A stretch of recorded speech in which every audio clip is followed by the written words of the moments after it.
mais je ne comprends pas cette phrase. Quand vous dites « je suis le seul à pouvoir faire ce rassemblement », il suffit de regarder les sondages. Alors, je sais bien que vous ne regardez pas tous les sondages, mais enfin là... je regarde tous les sondages.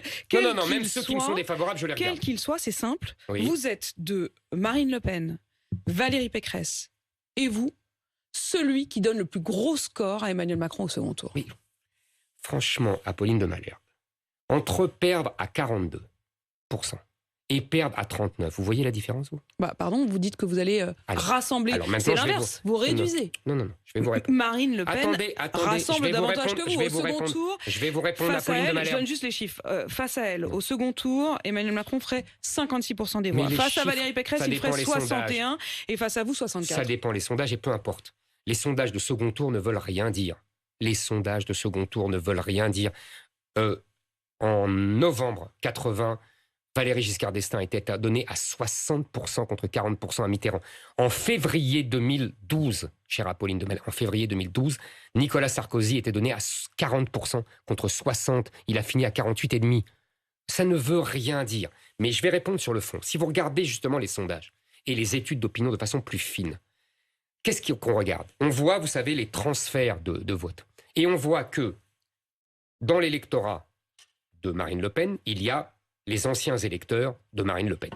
Et encore réduits à 60%. Dans l'électorat de Valérie Pécresse, il y a les anciens électeurs de François Fillon, mais réduits à 50%. Parce que une moitié est partie chez Emmanuel Macron et une autre moitié chez moi.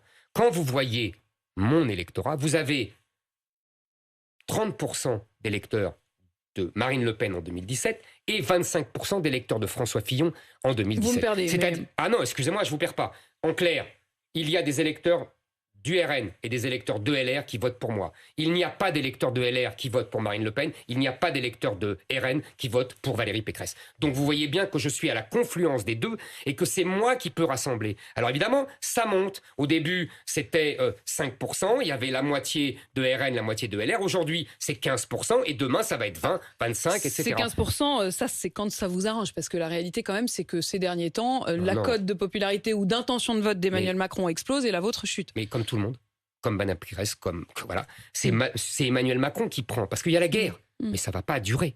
Les gens vont se rendre compte qu'on est dans une élection présidentielle française et qu'il y a des enjeux pour la France et que j'incarne cet enjeu majeur pour la France, dont je l'ai déjà dit, pour que la France reste la France. Donc oui, je suis le seul à rassembler les droites, parce que je le veux, ce que Mme Pécresse ne veut pas, et parce que je le peux, ce que Mme Le Pen ne peut pas. Vous pourrez demain vous réconcilier avec une Marine Le Pen ?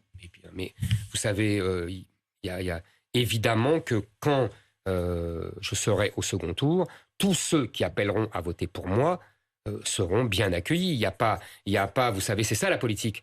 On est rivaux, on est adversaires, on pense qu'on a le meilleur projet, qu'on est la meilleure personne pour incarner cette politique, et après, on voit qui est avec vous et qui n'est pas avec vous. Valérie Pécresse, Madame 20h02, appellera à voter Emmanuel Macron, comme d'ailleurs la plupart des gens qui étaient autour d'elle. Maintenant, vous voyez, c'est une hécatombe. Tout le monde part chez Emmanuel Macron autour d'elle. On voit bien ce qu'il en est entre elle et Macron. Et Madame Le Pen, si elle me rallie, elle me rejoint au second tour, évidemment qu'il n'y aura pas... Vous avez dit...